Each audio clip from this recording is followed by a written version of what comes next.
welcome. We are episode 2 of the Coach and the Counselor with our special guest, Vaughn Green, soon to be Cadet Vaughn Green, all dabbed out in his Air Force gear. So not only is Vaughn going to be going and serving our country here in just a few days, Wednesday is his report day. We'll let him talk about that in a second, but also is there to play baseball for the Academy.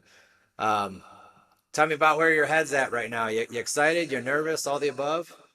Super excited. Yeah, I would say I'm just kind of ready to just jump right into it. We've been talking about it for a long time, just kind of leading up to this point with my career and everything, just trying to get ready to go, get my arm ready, get my head ready, everything like that. I feel like I'm in really good physical shape, so I'm super excited to just go ahead and get into it.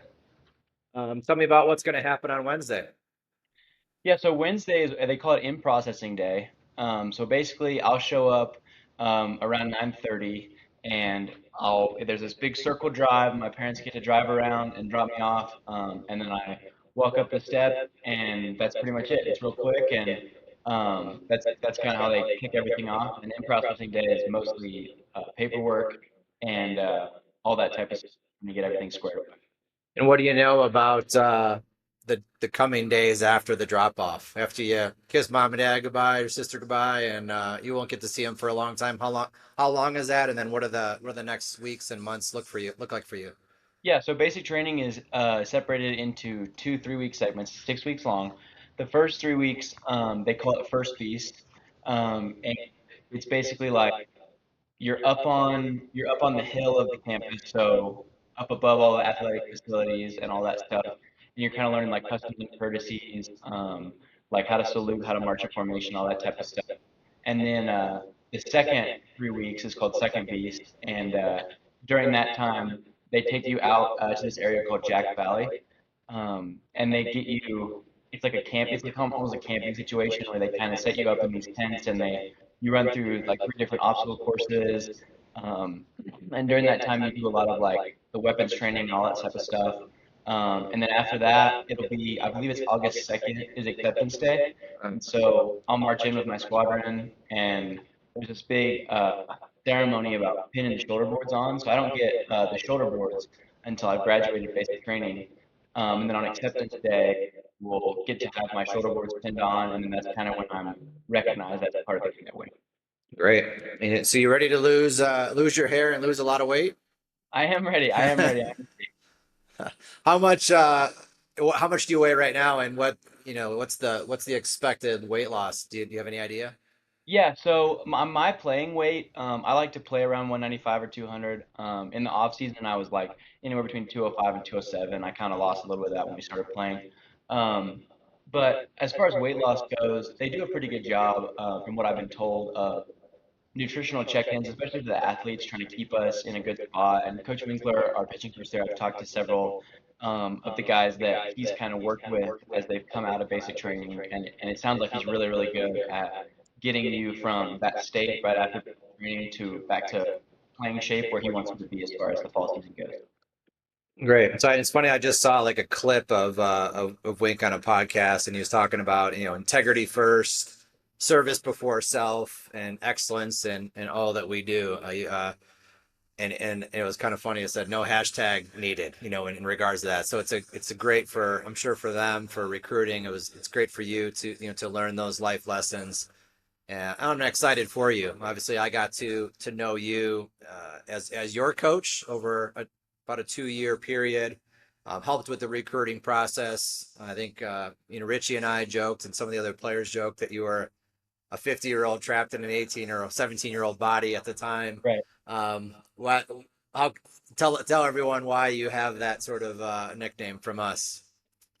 Well, I think I remember it kind of started. We went to a breakfast place and I ordered an eggs Benedict and a black coffee. And Breck, one of my teammates, was sitting next to me, and he looked over and he looked at the breakfast that I was eating, and he was like, "I don't even know what that is that you're eating." Like, no, nobody like it. It didn't make any sense to anybody, but I enjoyed it. I thought it was great. Yeah, yeah, and I think to add to that, you were like at the breakfast bar, like toward the bar area, with another kind of an older middle-aged guy, like sitting there enjoying your coffee with your newspaper. So I think at that point on, we had coined you that.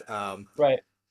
Obviously, I know about the recruiting process, but tell us, like tell everyone that's going to listen to this, about that recruiting process for you. You were, I believe, if I remember right, you were the first person to get to make it official off of that team, which had 100% of the kids end up committing to go somewhere. A lot of them, or most of them, at the Division 1 level. Tell us about that process for you. Why inevitably you decided there and not anywhere else.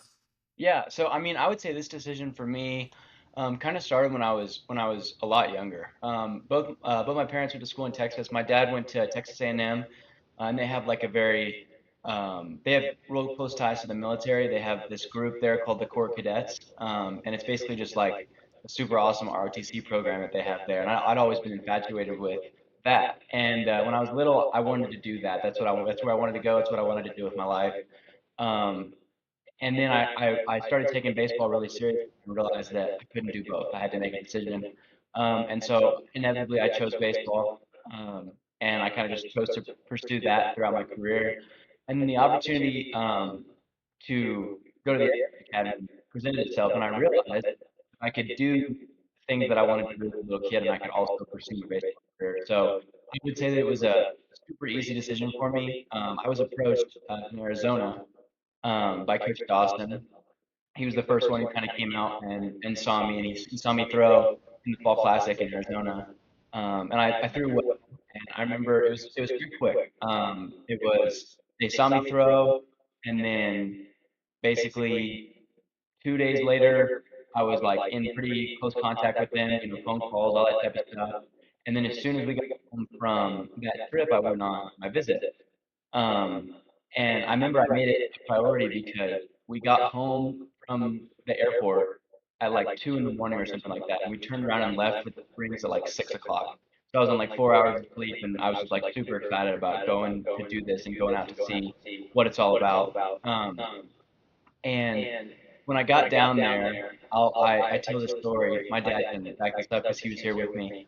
But he looked at me like 2 or 3 hours into the visit. We hadn't even gotten to baseball stuff yet. We were just working on the academic stuff and the military stuff, asking all that type of questions. And he was like, "Well, what do you think so far?" And I was like, "I so much better than I would have even imagined. Like I was so on board with it so quickly. Um, it did not take very long for me to make the decision. I let it sit for a couple days, and then I want to say I committed 3 or 4 days after my visit. So it was just a very quick process for me. I'm very blessed for that to be able to come to fruition, kind of like it did. Yeah, and I remember that process, and and I was lucky enough to, I guess, to be invited to the Air Force recruiting, the academy from a baseball standpoint.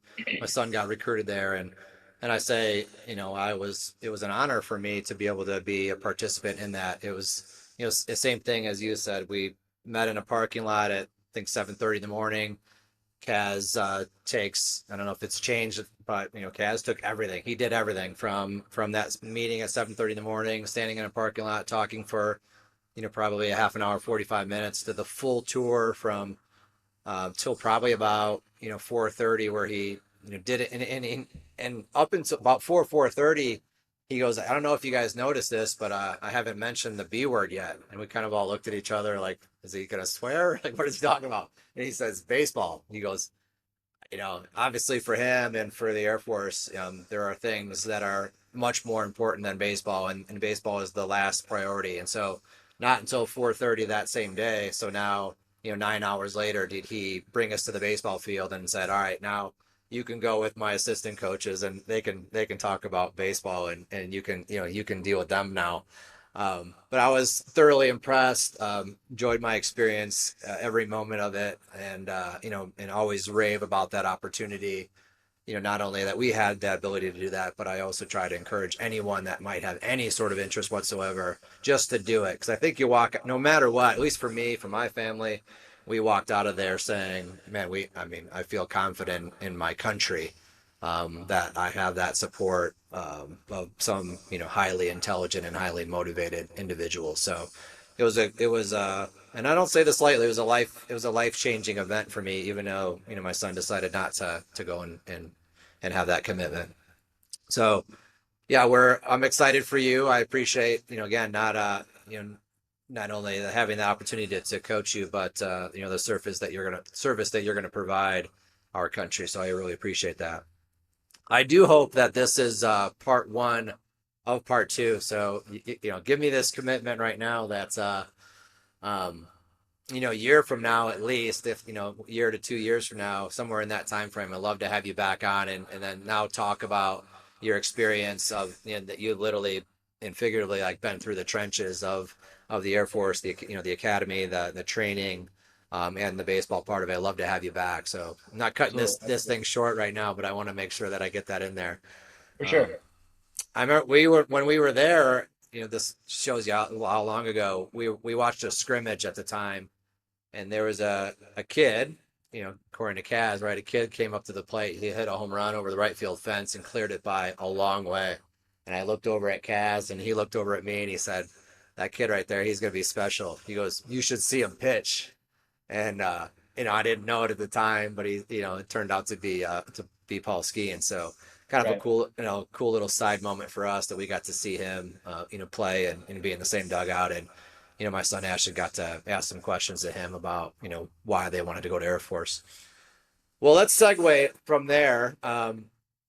The crux of this, the coach and the counselor is, to highlight players like you, coaches in the field of sports and in education, and talk about some of the struggles that they might have. In particular, with Operation Player Assist, we're trying to help overcome the cost of playing in sports. The cost for families, for coaches, for teams, and for organizations. You did a lot, and just in baseball alone, and I know your parents aren't, rolling around in money and just, can frivolously throw away money. So tell me, if you would, tell us about, the financial burden that you guys had, what you did, why you did it, what you would do more of, what you do less of, and how you kind of, juggle that the juggling act of playing highly competitive baseball. Yeah, absolutely. So I would say we kind of started to really invest into my baseball career. I would say I was probably 13 years old when we really started to like we paid for the lessons and we went and we tried to learn as much as we possibly could and soak up as much as we could. It definitely was a sacrifice. We had to, cut certain things so that we could get me to where I ultimately wanted to be. I would say I started playing for Slammers my eighth grade year. I played up, um, and that year for me was so beneficial just to be around the caliber of players that I was around, and to be with the coaches that I was able to, be with and learn from. We look back on it all the time and kind of just reminisce about where the road happened, where we kind of went from baseball's pretty fun and I really enjoy it to like I think I could actually make this like my thing. Um, and I think Slammers played a massive part in that. It's absolutely a financial commitment for sure. And I tell anybody who listen that it was 100% worth it for me to have your expertise in recruiting and the footprint and the platform that they provide. When you're traveling around the nation and even when you're at home, like having the knowledge of really, really good coaches to kind of propel you in the direction that you are wanting to go. I honestly think it's an invaluable experience. Um, which So huge financial burden, but obviously that's paid off for you. Because you did, and correct me if I'm wrong or add on to it. I know you did, pitching lessons, which was an add-on to the cost to play, right, with the organization or organizations that you did over the course of time. So you did an add-on of some pitching lessons. You did an add-on of some strength and conditioning and probably some speed training or something along those lines. right. What anything else that you did above and beyond that? I think that was it. I think You tried just to being hit for a bit there, right? You were a I hitter did. too. That didn't last very long. That didn't last very long. It didn't last very long. Yeah, yeah. So that helps save some money being a pitcher only. Right, right. And then obviously, then all the travel that goes along with it. Being in a cold weather state like Colorado, it's not necessarily or always a treasure trove of talent where you could just stay home like in Texas or Georgia or something like that. So we Right. had to go to where the competition was. 7, sometimes 8 different out of state trips per year to get that competition and to be seen by um, other colleges. So yeah, so any other ways that your parents tried to, besides cutting corners here and there, is there anything else that they tried to do to alleviate the burden on the family? I think that's about it. I'm super grateful for, like my immediate family unit and just them being willing to kind of sacrifice certain things. My little sister, my mom having to cut back on stuff that they weren't necessarily going to see the return on until a couple years later, and they did that super willingly, and I couldn't be more grateful for them and the situation that God's placed me in to be in this specific family that's allowed me to do the things that I've been able to do. Excellent. And then unlike other people, your peers really that are, have some sort of scholarship money to go play somewhere, the scholarship at the Air Force works a little bit differently. Tell everyone how that works for your situation. Absolutely. So, the Air Force admissions process is extremely competitive. It took me a little over a year, the application process. It's kind of just wrapping up actually, just as we're going. I just finished, some security paperwork, all different types of stuff that lots of hoops you have to jump through, everything like that. But if you are able to get in, it's 100% free admission and tuition and everything like that for all 4 years. I'll actually be paid a salary of around $1,200 a month as I guess a government employee during my time there, and they value the scholarship dollars as at anywhere around $600,000 is what they would value the cost of the tuition at if you were to have to pay tuition. So it's definitely a super awesome opportunity just to be able to kind of wipe my hands of that and not have to worry about tuition. Excellent. And I know Kaz's motivation is, he hopes that 2 to 3 years down the road, you come to him one day and you say, I don't want to play baseball anymore. I want to jump out of planes or be a pilot or be this or be that. I know it's a long way away from making that decision, but you have a certain path that you're interested in right now before you even walked into that place on Wednesday? I've always been infatuated with flying. I've always thought planes are super cool. I had the opportunity to do an internship through my high school at my local airport, where I got to learn a lot about smaller planes, planes that are smaller than commercial planes, kind of the more common planes that people fly with their pilot's license and that type of stuff. And I just think that stuff is super cool. And I think if I had to tell you right now, obviously I wanna fly the jets, the fast pointy ones that blow stuff up. I think that would be a super awesome opportunity if I were to make it. Excellent. So let's go in reverse a little bit then. So we're talking a lot about the Air Force, but let's go back to some of your what are some of your fondest memories of playing? Whether that be the last 2, 3, 4 years or even back in your youth days. Like well, let's just start there. What's something that pops into your head as one of the most memorable things, the funnest thing that you ever had or experienced in your travel experience, your baseball Yeah, that's a experience? great question. That's a great question. I would say, honestly, just the camaraderie as a whole that an organization like Slammers presents, just because at the way that we travel as a team. All the guys are like super close, stay in hotel rooms with each other. There's not a whole lot of, parental supervision. It's more just like we kind of organize ourselves and we travel the country like that. I think that provided me with some of my favorite memories. The nights in the hotel rooms and the walking to dinner and all that type of stuff, just like kind of building that bond together and strengthening that as kind of a brotherhood was really awesome just to be a part of.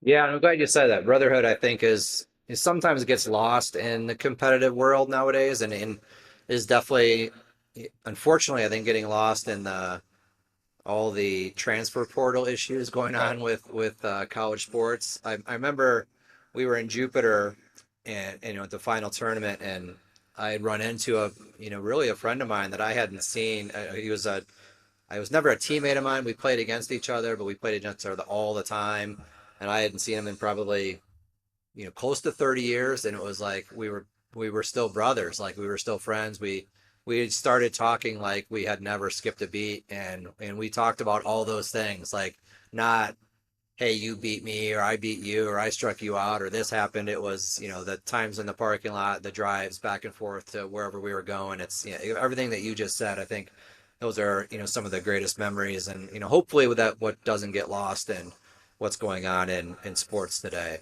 So Right. I appreciate you saying that. Anything else that jumps out of you, like one of the craziest, funniest things that happened?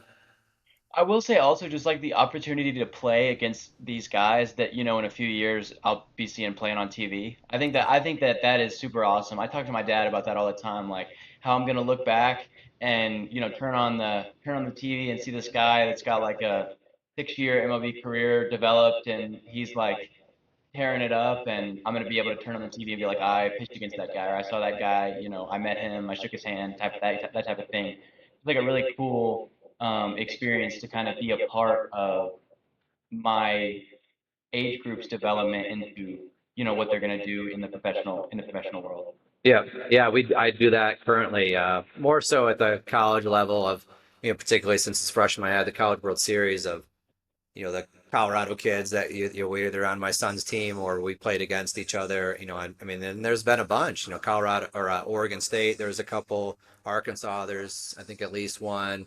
UCLA. There's one. I mean, I think the list goes on. It was like literally almost every team in the College World Series had some Colorado kids from that 22 and 23 classes. So that's Right. that obviously is pretty cool. Keeps your attention a little bit more.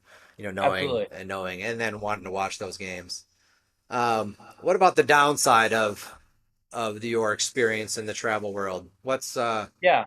what? Yeah, something that pops in your head.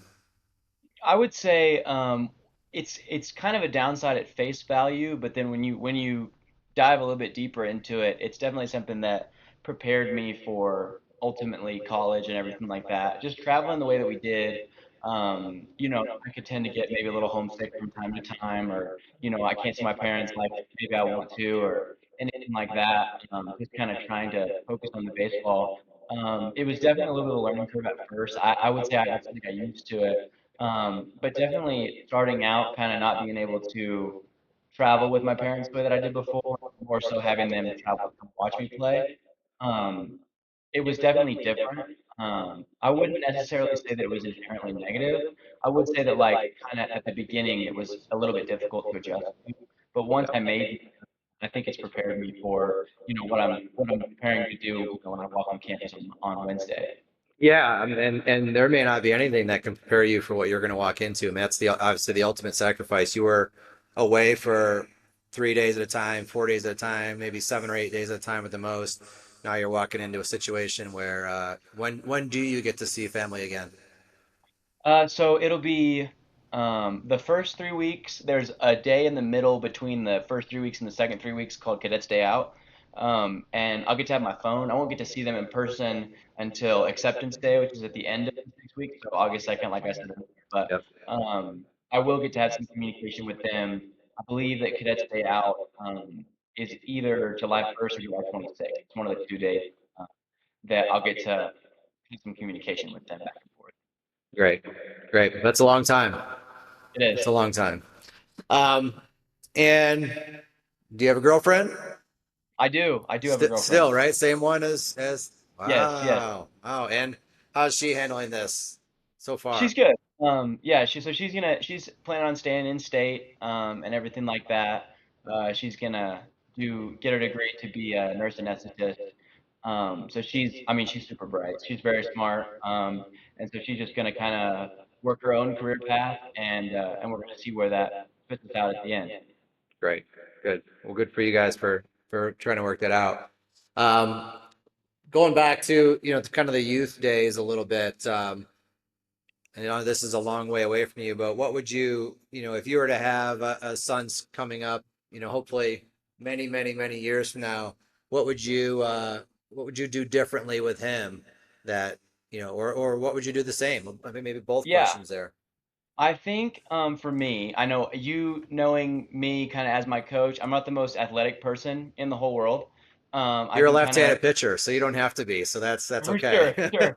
I think, and I got asked this question the other day actually by a parent. I think that what I would do is I would try to keep my kid in as many sports like as possible. I want them to get as many experiences with those with sports as possible to kind of develop them into the person that maybe they want to be, if that's the path, that they were to choose, until they maybe wanted to start specializing. I think that something that I would do similarly, I maybe would seek out a program like Slammers a little bit earlier, just to take advantage of, the hub of development that kind of goes on. I mean, if you're going to look at my recruiting class, for example, I don't know the exact numbers, but I'm sure that most of my recruiting class that is going to play at the Division I level has come through a program that either is Slammers or very similar to Slammers.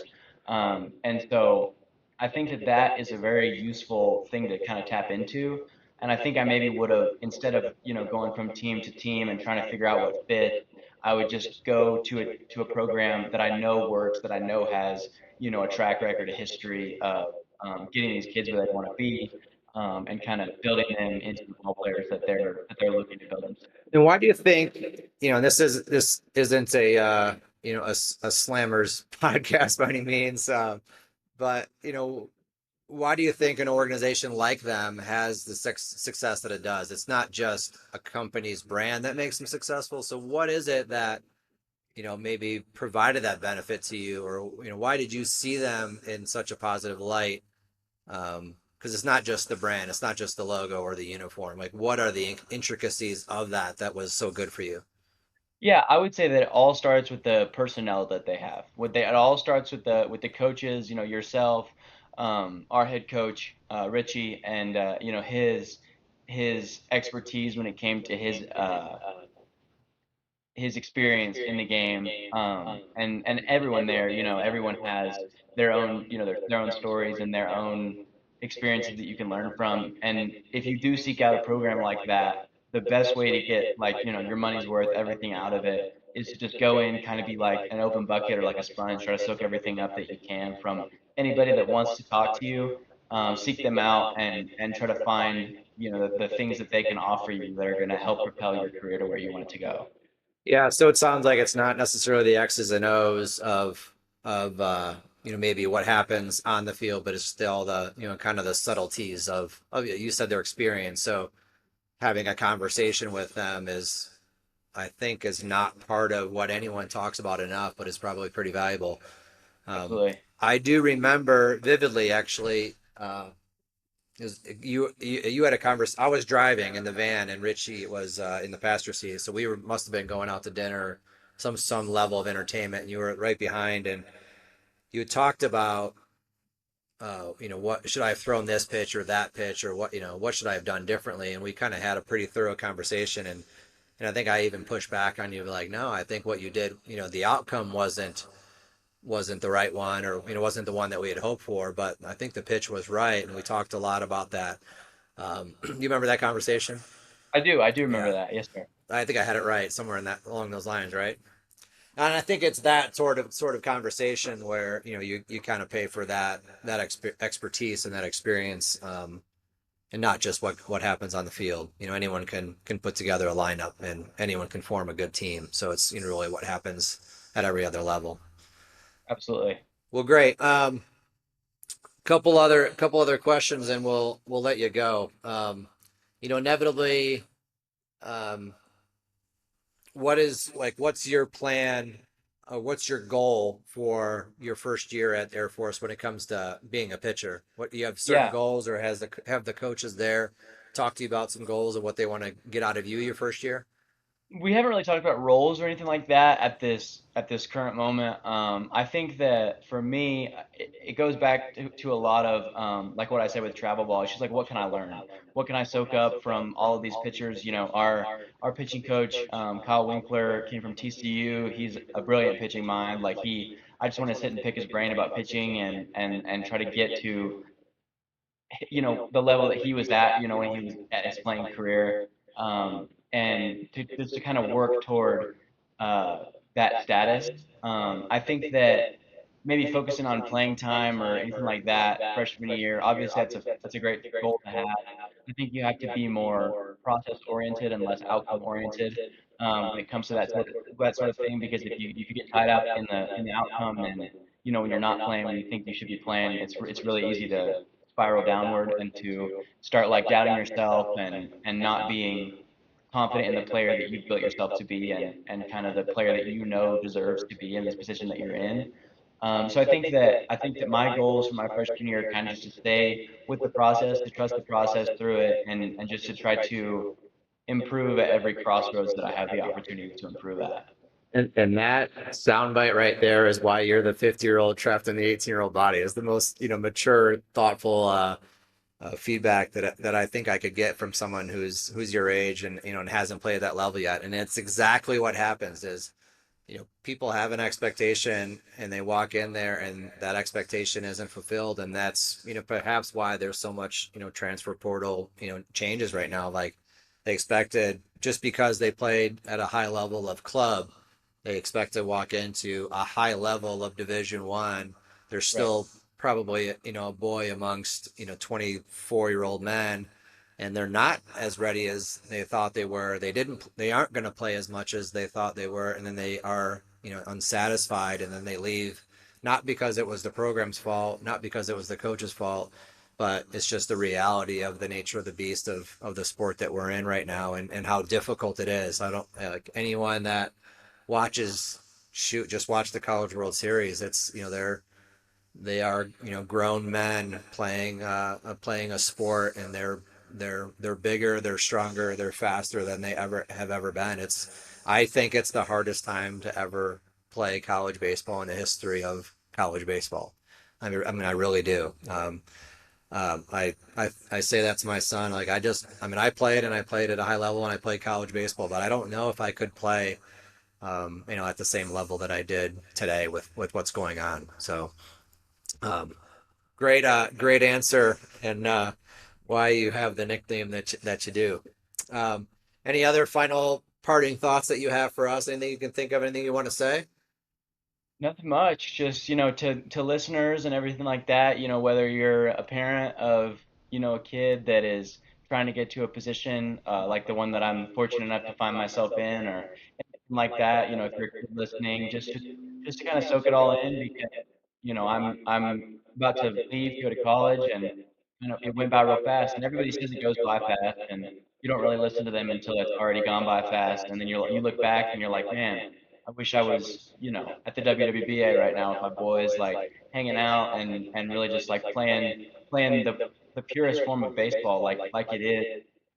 So I would just say, take a second to step back and kind of reflect every once in a while and really realize, what you've gotten yourself into and the goals that you're pressing on toward. Well, Cadet Vaughn Green, again, great job summarizing that. I want to thank you for letting me be a part of your life for the last couple of years. I want to thank your family. They were amazing. I don't say that to everyone, so know that that's the truth. You were a great partner in the van, my co-pilot in the van. Your choice of music, sometimes was good, not always. Not always. But I appreciate you accepting that role. Appreciate the role that you played on the team and all the different crazy positions that I tried to get you out of your comfort zone. Yes, give my best to your family, and I wish you the best of luck. And I want to again thank you for your service to our country. I really appreciate that. We all appreciate that. Absolutely. I Thank you look so for much. I appreciate you having me on. I look forward to seeing you, when I can, in a year probably, and I look forward to, to looking at a different man in front of me, and I'm excited to have you back on here to talk about everything that you just went through. Absolutely, absolutely. Vaughn, thank you very much. Take care. Thank you. You All too, right. Coach.